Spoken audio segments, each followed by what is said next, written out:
আসসালামু আলাইকুম। সোয়াদকে অ বর্ণটি লেখা শেখানোর জন্য এখানে 3 ধরনের অ্যাক্টিভিটি দিয়ে একটি সেটআপ তৈরি করে নিয়েছি। আশা করি যেসব বাচ্চারা লিখতে চায় না তাদের জন্য এটি উপকারে আসবে। এই যে এটা কি হয়ে গেল? এটা কি? 3 এর উপরে যদি আমরা স্লিপিং লাইন দেই তো এখানে একটা ডায়াগোনাল লাইন, এখানে একটা, তাহলে কি হয়ে গেল? ও হয়ে গেল। ও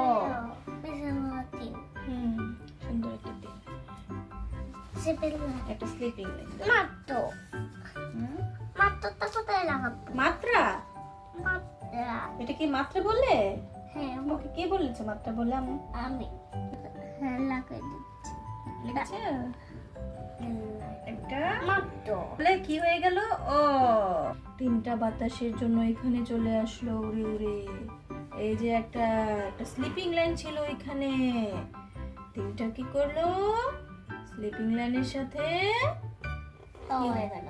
একটা ধাক্কা গেল, ধাক্কা খেয়ে কি হয়ে গেল? চলে গেল। হ্যাঁ, আরে একটা নদীর পাড়ে চলে গেল। তোমাকে লিখতে দাও, ছোট করে ধরো। আমার আরে ও হয়ে গেল।